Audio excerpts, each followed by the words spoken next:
Welcome back to Not Alone with Melissa Sue Methvin. Today, this episode is going to move you. As we approach the 250th anniversary of our nation, we will celebrate the national anthem and its true meaning.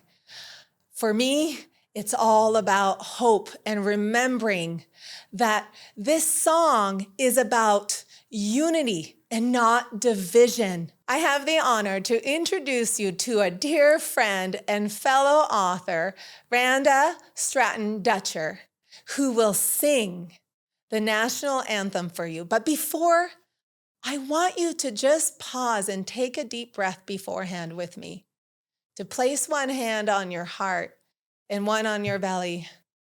Close your eyes and take a deep breath in. And a slow exhale through the nose. Let's do that one more time. Because music is meant to be felt throughout the entire body. And I want you to remember what the national anthem, why it was written, and how it is meant to be felt. So welcome today, Randa. Oh, say, can you see by the dawn's early light what so proudly we hailed at the twilight's last gleaming, whose broad stripes and bright stars through the perilous fight o'er the ramparts we watched were so gallantly streaming, and the rocket's red glare, the bombs bursting in air, gave proof through the night that our flag was still there. Oh, say, does that Star-Spangled Banner yet wave o'er the land of the free and the home of the brave? Wow. Thank you. Thank you. Randa! Thank you for having me. Oh my goodness. Randa, when you sang, I hope everybody feels that at home too, because I felt it throughout my entire body, just moving through me.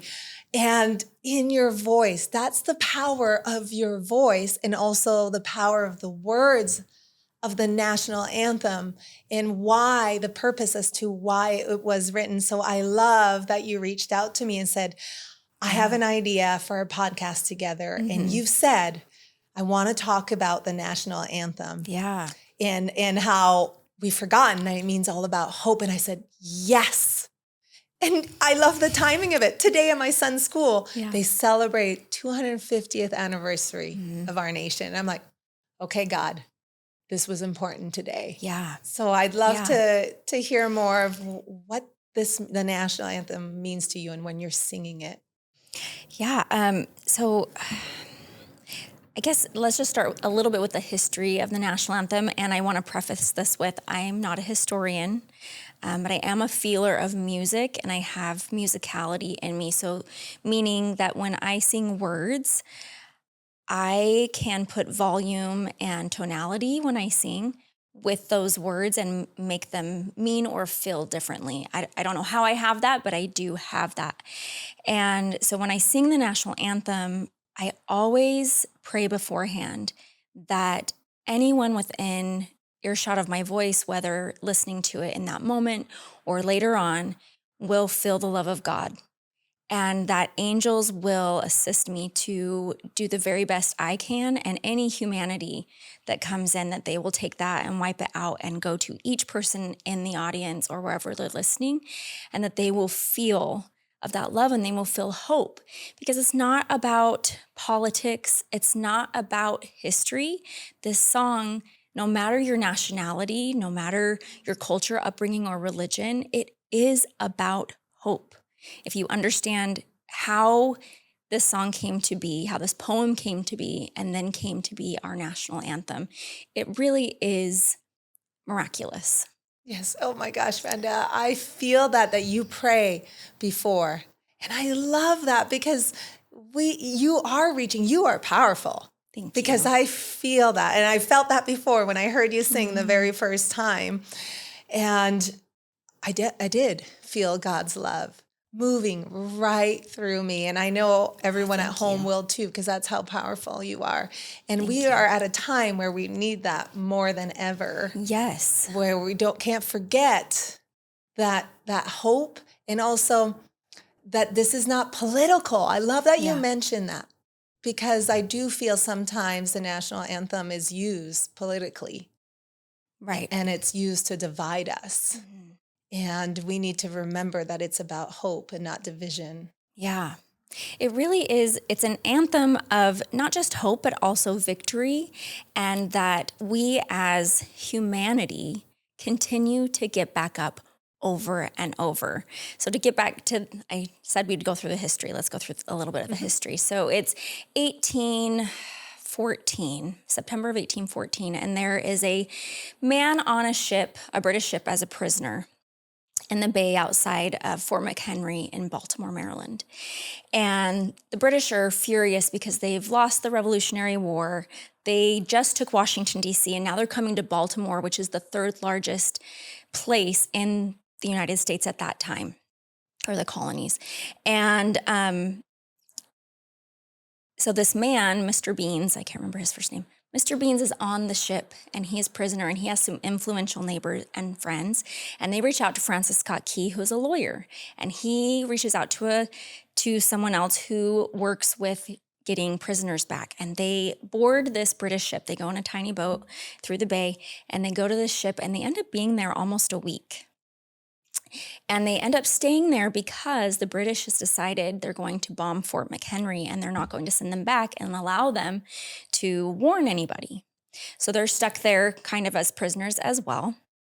And on the day of the bombing, let me back up. A week before, or a little bit before this happened, General Amistad, I think his name was, commissioned this widow to sew the flag, the red, white, and blue flag. And ironically, she used English wool. And it was very large for the time. And he wanted it to be a symbol. And a flag is a symbol of unity, of, hey, we're still here. If you play capture the flag, you know, when you capture that flag, you've won, right? And so this flag was so symbolic as Francis Scott Key sat on this ship, or prisoners in any of the ships that were watching the fort be bombed. Is the flag still there? Is the flag still there? And bomb after bomb, and smoke after smoke. And I'm sure the noise was horrific, not knowing if the flag was going to still be there, if the fort was going to still be there, were the British then going to win? And what would that outcome look like? And so it's fascinating to me that it wasn't just 1 hour of bombing. It was 25 hours they bombed the fort. And this fort had 1,000 soldiers, and only 4 men died. And that flag was still there, standing, as a symbol that we're not giving up. We are united, and there is hope. And I think that in itself is just like the best message of the whole song. We as humans fall down over and over. And if we can just continue to get back up after 1 hour of bombing, or 10 hours, or 25 hours, or whatever it is in your life, that is the message of the song. And so when I sing it, there's that part where it says the flag was still there. And I connect that really deeply, and then hit home, banner yet wave. Because if we can have our own banner, if we can find our unitedness in our humanity, that we are working hard, no matter what you're working hard at. You're working hard to be human, to provide for your family, to have a job or learn and grow. And if you can acknowledge yourself for that and feel that, then I think that we can find a lot more unity. And so I love singing the song, not only for that, but to hopefully begin any sporting event or rodeo or whatever event it is in a space of unity. In that 2 minutes, if you can feel hope and I can feel hope and your neighbor feels hope, whether you speak it or not, it is felt. And that to me is way more important than anything else. Yes. Oh, that is so beautiful. Exactly. You're planting love of unity Yeah. before any game, any event. Yeah. And that probably raises the whole vibration of that event, and people who had maybe possibly given hope, because you don't ever know who's standing beside you and what they're going through. Yeah. And that's providing them a little bit more love that they needed. And I think that is an important message nowadays with everything, the noise around us, is that don't let the noise get you to go into fear or give up hope for our nation. And because there's power in us being grounded and believing that there's always hope and love always wins.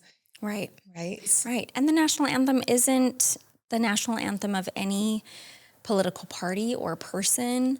It is the United States national anthem, but it is also that message of hope, so that anyone, anywhere, wherever you hear those words, it is poetic. People across all kinds of different Christianity religions love the song, "Oh Lord, my God, when I in awesome wonder," that song. It's beautiful. I don't know that it's beautiful. How great thou art. How great thou art. Oh, you yes. can go to a Southern Baptist church or a Christian church or a Protestant church, and you're going to hear that song, "How Great Thou Art." And so when you have that message that can cross barriers and boundaries, I think that is really miraculous. And the fact that it did become our nation's national anthem, it wasn't in the front running in the 1900s, but it kept people having hope, and eventually it did become our national anthem. And I think it should remain that way, right? And not be misused to protest and different things like that, because it's to provide hope, and to have so much respect and perseverance throughout our lives. And we can't forget that. And I'd love for, the audience to get to know you as well, because you are perseverance. You have hope. You are such a light, but you've had some really dark times yourself. And I think this is probably why this song really touches you, because you never gave up hope. And if you're okay with that, sharing, some of these struggles and what you've gone through. Yeah. It's interesting. I went through a very difficult divorce. Let me back up. About 2003, my dad was a physical therapist. He's passed away now, but he's a physical therapist, and he always had charts. And when he would make contracts or declarations, he would write it in these charts. And so he gave me a chart and a contract that asked if I would please audition for all of the major athletic teams in the Valley. And I didn't sleep for days, and I didn't want to do it, but I went and did it. I didn't make any of the teams. And then I went about my life, and then I ended getting a divorce in 2011 while I was pregnant with our 5th child. And ironically, I lived next door to my dad, and he just really helped me to gain a lot of confidence. And also through other friends, Joyce Brenton, who you've had on your show, I hadn't been singing. And And I had gone to her and I was feeling really crummy, obviously. And she said, well, what do you want to do? And I said, I'd like to start singing again. And she said, okay, well, let's do it. So she was going around teaching vision board classes, and I would sing a couple of songs during her class. And then eventually she let me kind of co-teach with her also, which really built my confidence, not only in that way, but also I was selling cattle on Craigslist, and I had a baking business. And so I was doing all these things that were so outside of my comfort zone that divorce and having 5 kids as a single mom wasn't even that scary anymore. Making a phone call to a local rancher to see if he wanted my 350-pound calf I just bought at the auction. That was much scarier. And also loading that calf and hauling that calf and backing in the trailer. All of these things taught me a lot of confidence. But it was also a big struggle. And I cried myself to sleep most nights. And eventually I was able to join this cowgirl group. And the leader of that group asked if I would sing the national anthem at one of the rodeos we were performing at. And I was like, yeah, I could do that. And I just kind of started singing more and more at rodeos and honed in my craft. And then cowboys and cowgirls and production staff would come and give me little tidbits of, hey, what if you caught our attention with like this? Oh, say, can you see that should be your attention grabber? And so listening to all of that feedback really, again, built my confidence over and over. And then I got remarried to my ex-husband, and this is our 11th year of remarriage. Wow. Or 12th, no, this is our 12th year. 12th year of remarriage. And I mean, that's in a nutshell, but there's so many levels and layers to all of that struggle, from depression and anxiety, and also suicide ideation. And so through that experience, and then through Kira, our publisher, I've written some books and really wanted to write about our divorce and remarriage, and which we are finishing this year. So it took us 12 years almost to get that done. Yeah, you've got a lot of projects. You've got a lot of books that you've written. Yeah. And can you tell us, so there's a couple of them here. Yeah. Tell us about some of the books. The first book is a collaboration book with 16 other authors and myself. And I brought these authors together with the publisher, and we all wrote on a subject of something that broke us, some relationship that broke us. So we have, I wrote specifically about body dysmorphia and also suicide ideation. My husband wrote about a broken relationship in a business partnership. We have divorce. We have loss of a parent, loss of a partner, being a child of divorce. So lots of different stories of people that broke in different relationships, but then were able to rise even in that brokenness. And then my second book is a children's book called You Have a Gift, Shine Bright. I love this one. And I have this one. Yeah. And I wrote this with my grandma in mind and my mom, and how they really encouraged me to share my gifts. And realizing that when Joyce helped me to start singing again, that's when I started building confidence and being happy again. And I want kids and people everywhere to feel that you do have a gift. And when you dive into whatever your gift is, it could be organization or cleaning or athletics or music or being a friend or being happy. It could be so many different things. And so it goes through a day of my childhood at school, and just noticing other people's gifts and conversations with my grandma. And then at the end, there is a list of about 150 different gifts that kids can circle or parents can circle. And so beautiful. Everybody, that's an important message, that everybody has a gift. I don't have to be the athlete. I don't have to be the musician. I don't have to be the best friend to everybody, but I do have gifts. And if I can accept that and use those, then happiness is right there. Happiness. I'm curious, you mentioned that, because oftentimes we feel stuck or we get unwell or maybe depression because we're probably not stepping into utilizing our gifts. Yeah. So when you had a suicide ideation, were you using your voice then? No. So you're probably suppressing that so much for so long, and that confidence, almost your divorce taught you to step into, because I do feel divorce is like grief, a loss, Yes. right? And with a loss, we can rise, right? We grow. Right. And you needed that growth Yeah. to step into remembering that you love to sing. Yeah. And remembering and singing is such a nervous system regulation, right? And Yes. probably move through so many of that grief, because when we grieve, we have to move through that emotion. Yeah. So that probably allowed you to heal so many Yeah. parts of you that had been wounded. It did. Yeah, absolutely. And I lost my train of thought. Keep going. Yes. I love it. Happens to me all the It'll time. come back. It'll come back when it's important. Well, I do feel that to bring, so your book, to say you have a gift, and it says shine bright, right? And to find that, and most importantly, don't compare yourself. Yeah. Don't say, I want that gift. No, find Yeah. your own.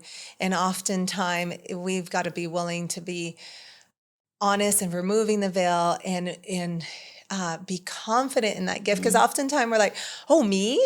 Like for me, use my voice. Yeah. My voice matters. Yeah. I should have a podcast. I should be on social media. I should be speaking on stages. Yes. It's like, wow, this is complete opposite to what I was born with and my own beliefs. Right. That I'm this shy girl, Yeah. that my voice doesn't matter, that I've suppressed so much, Yeah. suppressed my voice so much to the point I ended up with a cyst on my vocal cord. I mean, God was speaking, use your voice. Wow. I mean, that was loud and clear to the point that I have this surgery to get it removed. And then I can no longer speak for a couple of weeks. I'm using a whiteboard to communicate with my kids. So God was bringing me in. Oftentimes that's when we get ill. Yeah. He's drawing you back in. Yes. Okay, listen to me. You're not listening. Yeah. And that was the message of my divorce. I felt like I'm pregnant. I have to take off my wedding ring now. And I felt so humiliated and I don't mean that anyone else should feel that way, but in my own mind, I was like, I was married and now I'm not married and I'm having a baby, and that in my perception of that, I just felt so lowly. And many times God just said, well, I just want your heart. And you kept not giving it to me, and I want your heart. And so I had to learn over and over to give my heart, and also sing wherever, whenever. I even would put out a text message. It's my goal to sing 10 times this month. And people would call me, hey, we're having a family meeting. Would you come sing this hymn? Or it's so-and-so's birthday. Would you go sing happy birthday? And I would go do those things and just using my gift. It wasn't for 70,000, 80,000 people. It was for just a few, but it was still using my voice and practicing that gift, which again, regulates my nervous system. And so it's a little bit selfish, I think, in some form. But ironically, also, when I have struggled most with suicidation, it's the comparison. And sometimes when I see other vocalists getting opportunities, and if I start to compare and I go down that road hard, it comes up really strongly. And it is a good reminder, no, that is not my opportunity. And I don't need to compare myself. My opportunities are my opportunities, and I need to listen. And so that's coming back to the national anthem. I had a dream with Denise Alley, our co-author friend, or our author friend. She does sign language in this beautiful white buffalo dress, and she is of the Cherokee tribe. And I want to do a music video of me singing and her doing sign language. And I don't know how to get this off the ground, but this is the movement I want. I want to start speaking more about the hope of the national anthem and bringing different cultures together and different religions and people of different ways of thinking, that we can all be united in this thought that you got back up, I got back up, we can be on common ground. Yes, building that bridge of unity. I see that. Yeah. And because we were both on Ryder's Island too. And that was exactly it. We're showing that we had, like you said, so many different religions, so many different backgrounds, but we still prayed together. We still united together. We still banded together to say, you can do this. You can write these powerful books. So I can see that. I can see that for you doing that. I think that would bring lot of power in unity. And that's where I do feel we need to remove the fear of binding together. Oftentimes we like to stay in our little bubble, but Right. let's open up our hearts. Yeah. And open up our heart in seeing what other people, their beliefs, or how they pray, or how they do things, and just more with love and compassion, you know. And it doesn't mean, okay, you're following suit. You can still be strong in your own faith and your own beliefs, but just have an open heart, right? Absolutely. Yeah, Yes. I think that would be really beautiful. Thank you. I do see that, and we'll pray for that for you. Thank you. Thank you. Yeah. I think it's an important message, and more than anything, I believe that music and using your voice is something that's being called for you to do. And I think everybody should sing, no matter what. I mean, I'm not a great singer, but you know what I do before I get to podcasts? I crank up the tunes in my car, and there's something that moves through you, and that stagnant energy just moves through you. So I do feel you even teaching people that feel like I can't sing, say no. Everyone use their voice, because even for me, I'm telling everyone they should write a book. You know, I never thought I'd be a writer. And actually, in fact, we met in August 2023 because I thought I was going to this healing retreat in Cave Creek, this beautiful resort. And I'm like, oh, fun. I only had done one other women's grieving retreat. And I found that I came home so much more grounded for my children and so much more at peace. And I thought, oftentimes as mom, as you know, you take care of everybody else. So it was time for me to receive. And when I signed up for this event, I really thought it was just another grieving retreat. And you were sitting there right behind me. I remember your presence. And then I realized you guys were all authors. You were all entrepreneurs. And I'm like, what am I doing here? I'm a dental hygienist. / supermodel / warm, amazing woman. Yeah. All of us were like, who brought the supermodel? And I was like, okay. And then Kira was there hosting it, and it was called Ignite Your Creator. And we ended up writing so much.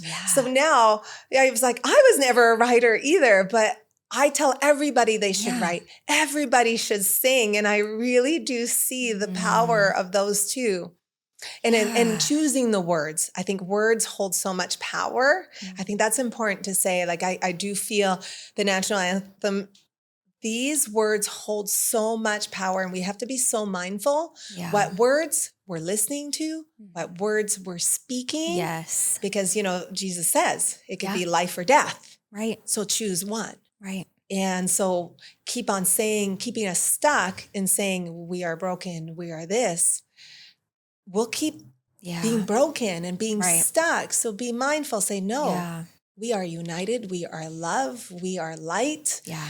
These are the words that we need to keep speaking. So I think it's important to teach others to use their voice, no matter how the beauty of it is. No comparison. No comparison. Because I think if everyone just started using their voice more, how many people are so... Especially, I find women have a hard time wanting to use their voice, or they were shut down so much. And then all of a sudden they're getting a lot of gut autoimmune issues and gut health, and it's affecting them. So I think you should, I don't know, bind together everyone and to sing more, no matter what, without judgment. Thank you. Thank you. You gave me chills.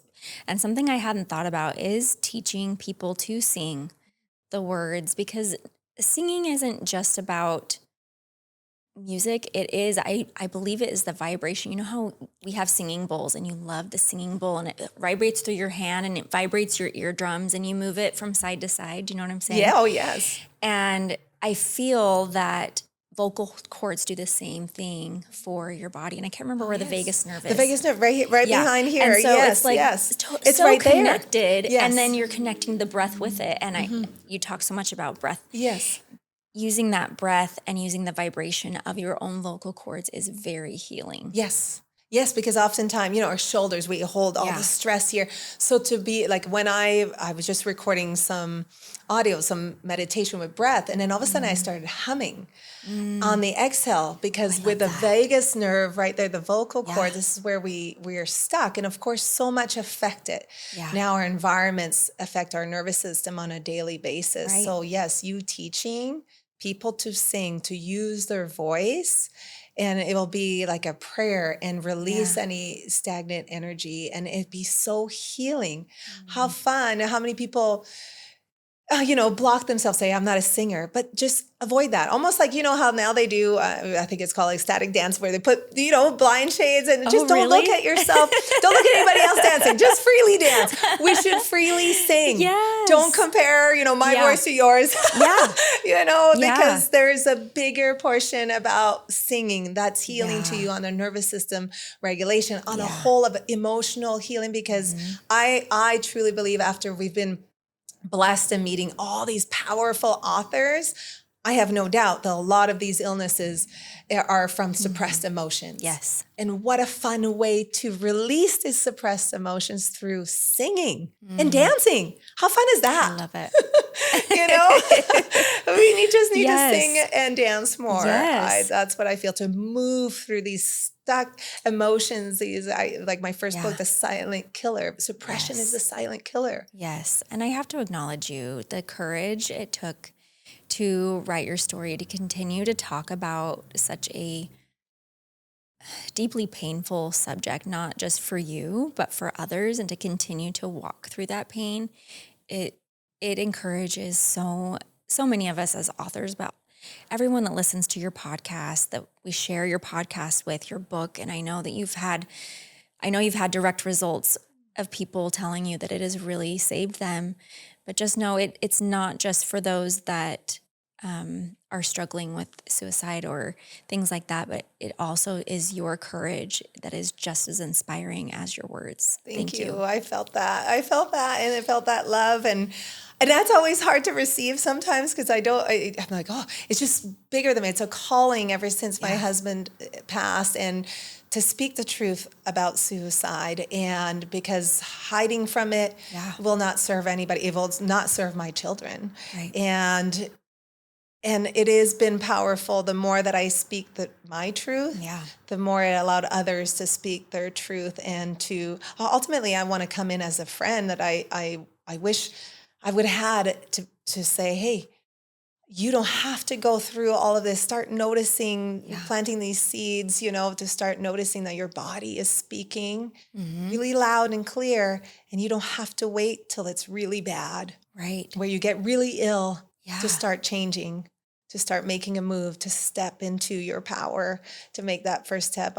Really, it's a passion for allowing people to feel joy. That's when I want people to really, truly see their light. That's how I felt actually on Writer's Island too. I did feel so many of the authors, to be there as a co-leader was a different role. And I was like, wow, these women are also powerful like yourself. But I could see how there was that self-doubt is still there. Yeah. And I just like, no, I want to shine this mirror and like see how I see you. And most of it, see yourself how God sees you. Yeah. And don't ever forget that. And I think that's forgotten so much. And that keeps people from really stepping in, because it is fearful to step into your power. But you mentioned earlier about how loud it was when there was a comparison. And that's it. It does get loud. I always say God's voice is more of like a whisper. The loud ones that keep stuck, they're loud. Yeah. They're loud. Do you have tools for those loud voices? I mean, for me now, sometimes I say more with prayer. I just start in prayer to allow more light or breath. Or my friend taught me saying, cancel. That was Leah, love you. She's like, cancel. I'm like, oh, I like that. I'm like, that's a good tip. So I'm always curious when you do recognize those loud, because they'll keep coming back. Right. It's more about awareness now. Yeah. So what are your tools now to quiet those? those thoughts. I want to acknowledge one thing about what you said about Riders Island. The women on that island, I will say I did feel some comparison maybe the first day or two. And then it felt like everyone opened up. And I stood in my light, you stood in your light, Sandy stood in her light, Haley stood in hers. Everybody stood in their own light, which gave more permission for every one of us to continue stepping in that light. And that was huge, such a huge breakthrough of, this is what I want everywhere in every group of women. Yes. Like, there's no comparison. Like, we have, Haley and I both sing, but we both sing different. And we both had moments of singing, and that was just so beautiful. So you're breaking the chains of perfection. Yes. With sharing your light. You're breaking that stigma of, I have to be perfect, or I'm ashamed that I'm not, or I can't be like this person, so I can't do that. But to answer your question on what tools do I use to let go of comparison? I have some trusted friends that sometimes I will speak to. Another tool is a truth list that I learned long ago from Steve and Joyce Brenton. Mm-hmm. And writing the truth, even down to, my hair is this color, I live at this address, my name is this, I have accomplished this and this and this. Anything that you could prove in a court of law as fact. Because it takes the spinning out of it. It takes the story you're making up of the results that may or may not have happened, and just gets you down to the facts. If that makes sense. Yes, like removing the illusions that so you're if I creating. see someone else singing in an arena and I wanted that opportunity, I might say, oh, why didn't I get that opportunity? Well, that's a story I'm making up about an opportunity I saw for them. But the truth is, I have my own opportunities, and I'm making my own opportunities. So I can either stay stuck in that comparison story, which I made up, or I can take a step back and say, okay, I didn't get that opportunity, but what opportunity am I going to go after now? Who can I call? Who can I talk to? And I'll call a rodeo committee or a friend. Hey, do you know how I can get into this place? Or I'll send an email to the Sons or someone, hey, do you need anybody? And sometimes I get chosen and sometimes I don't, but eventually I get something. And probably the more you truly believe in yourself, instead of, the comparison, more opportunities start happening, and the ones that you're meant to be there. I guess if you see it where you're mostly meant to be at, and also just seeing it that way, just seeing, okay, I wasn't meant to be at that place. I'm meant to be called somewhere else. Or I was meant to be just more present at home this week. I wasn't supposed to be there. Yeah. It wasn't my time. Yes. I recently had, do we still have time? Oh, yeah. Okay. Oh, yeah. I had a really miraculous opportunity occur. The Houston Rodeo is one of the largest rodeos in the nation. And I've wanted to sing there for quite a while. And through miracles, I met someone who knew someone who knew someone and assisted me in meeting people. And then I created a resume and a packet with links and just kept submitting that. And then this year, our family planned a family vacation to Africa over spring break. And we were gone for 2 weeks. And about a month before, I was actually listening to a podcast with my dad that we recorded before he passed. And all of a sudden I got a text. This is so-and-so from Rodeo Houston. I'm wondering if you can sing for us on May 21st. Wow. And I would just I hadn't showered. I'm in my pajamas, and my husband walked in, and I put my phone down and I just started sobbing. And he knelt down and started sobbing. And I was like, I don't know how I can do this. We're going to Africa for 2 weeks, and the 21st is the day after we get back. Oh, wow. And he's like, we'll make it work. So it was a lot of scary things, but everything fell in line. And I could go, there were so many different tender mercies, but to be able to sing on that stage for 80,000 people in one of the largest arenas of the nation, and be able to have that opportunity was such a blessing. Wow. How did it feel? Like, what would it feel to be 80,000 people? That's a lot. It was different in a lot of different ways. I had in-ears. I'd never done that before. There was fireworks. Wow. There was a trick rider running around, and they in Texas, in that stadium, they have a star for the stage that looks kind of like a dome like this, and then it goes out and it's a 5-point star. Oh, wow. And at the end of every rodeo, they have a concert by a big star. And the big star stands on that star and sings, and it rotates at the same time. So the national anthem, they put 1 point down and you sing towards the flag. And so it was huge. It was so big and a little overwhelming, but it was mighty amazing. And then I came back home, and a week later I got asked to sing at the Suns, and just sang this last Tuesday. So it's like things are happening, and I feel like this is a God thing for me to start talking more and more about this, not for my own glory to continue to sing, but to share my gift of how I interpret this song. Yes. And and just That's miracles start happening when you say yes. That's it. I think you're how different it is that how you said you pray, and as you sing, I felt it deeply. I felt like Thank you. God's love all over, and that's what you can ripple in more than 80,000. You're going to sing it. I don't know, maybe the White House. I don't know. Super Bowl Grammys. Super Bowl Grammys, all the events. Wherever you'll have me. Yes, because that's the power you have. That's your gift. That's what makes you different. And I want this episode, somebody's going to be listening and be like, wow, this is what I want the crowd to feel. This is what everybody needs to feel right now. Mm-hmm. And I see that for you. Thank you. Yeah, I see that. This is powerful, Randa. I'm so proud of you. Thank you. Yeah, this is from the time we met in Cave Creek. We are both very different in lots of ways. Completely different. And of course, the stars all align. And I'm so excited for Riders Island to be out soon, you know, because that's going to be powerful. I know, season 1 coming out. Yes. And so excited to watch that. It will be very exciting I think that's where I'm seeing all the authors. There's a momentum right now. Yeah. We are stepping more confident into our power as these episodes will come out, because I think that we are that unity. We're going to show that. Yeah. We're going to see all different kinds of backgrounds, all different shapes and sizes of women. And to circle back to what we had mentioned before, how we were all women first. Some of us have been hurt by other women. So there's these armors. Yeah. But those armors were released when we were on the island, and we've just really bounded together. And I think that is so beautiful as women. Yes. I've always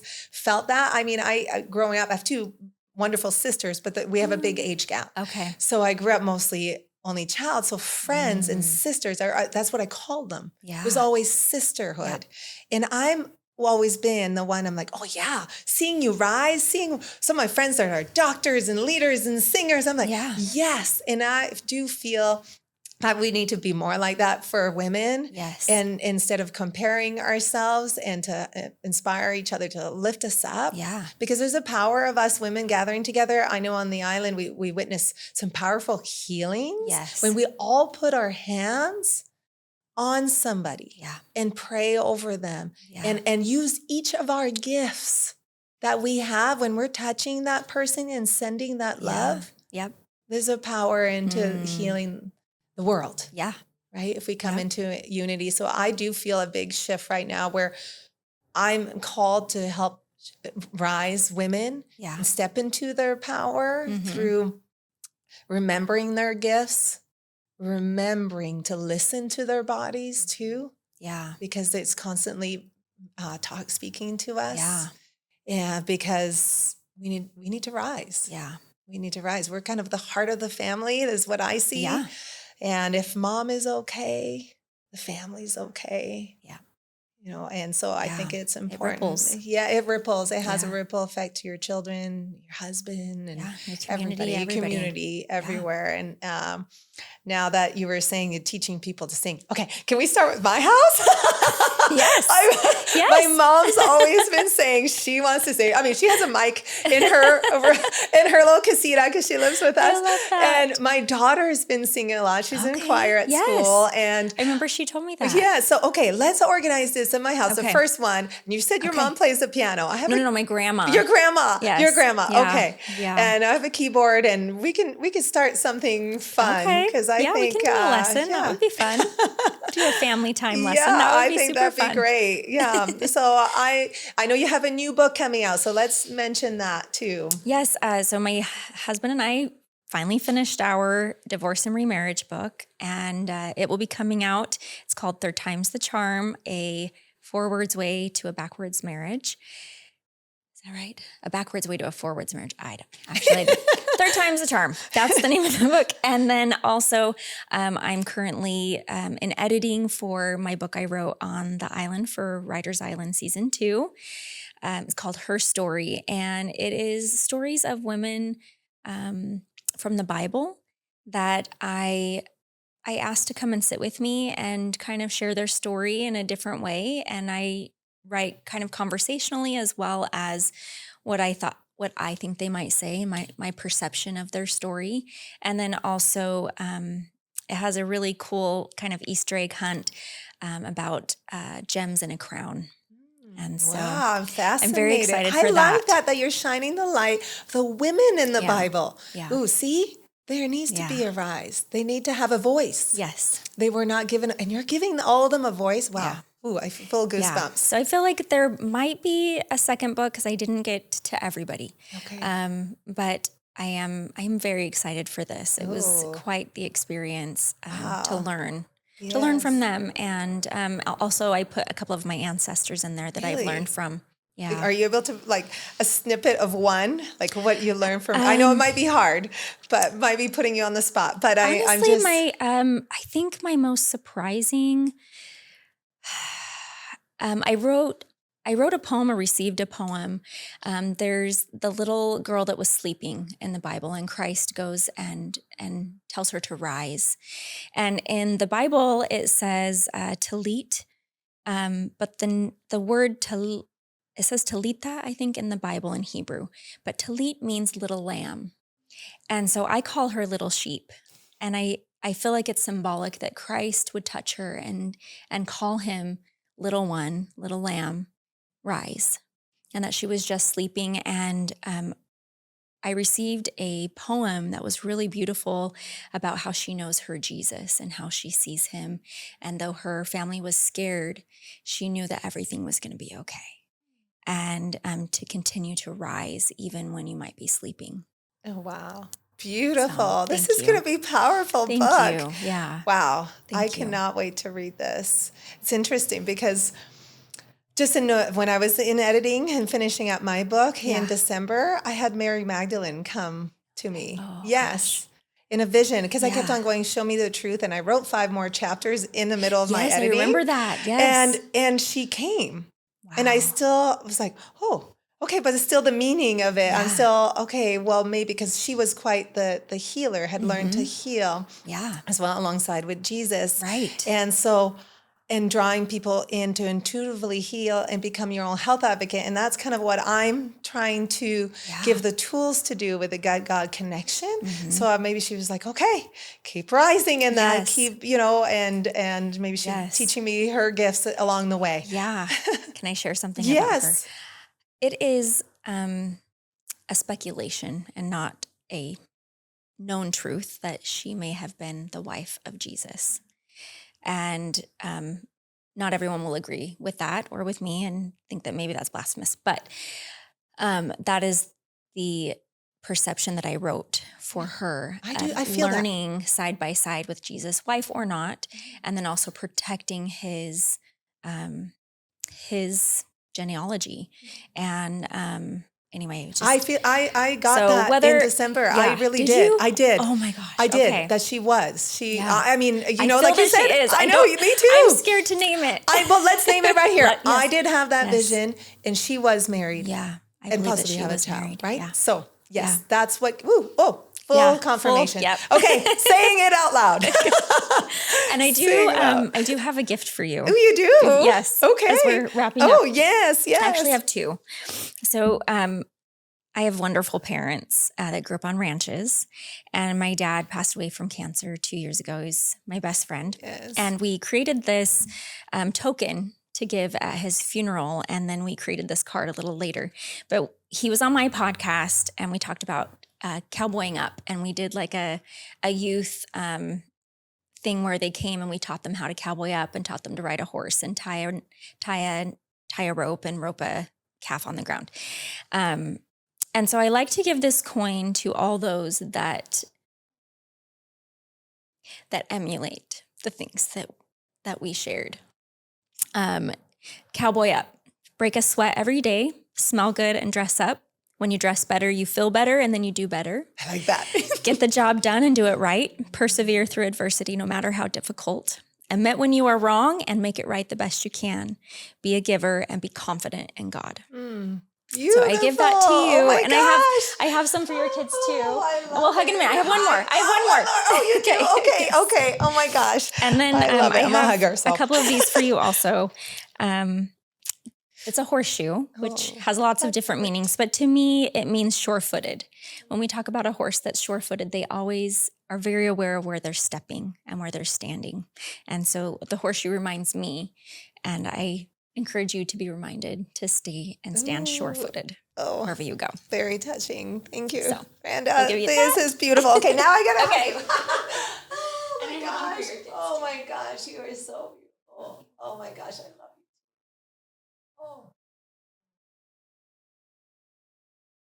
I felt that. Oh, I feel that. And most of all, that this is you and your dad and still living through you, because I know that loss was really tough. It was really tough. It was really hard and still is. And but he's, no doubt shining, smiling. I know he's coordinating all of this. All of this. All the things that are happening. He sure is. Ooh, I got my voice from my mom, and he's coordinating opportunities. So he is. He thinks he probably thought he could help you more. Yeah, it's from going back to that contract. Yes, it is. Exactly. Yeah. This is so beautiful and touching. And now, if people want to reach out to you for singing opportunities, please let them know how they can find you. Yeah, you can find me on Instagram at Perfectly Imperfect Randa.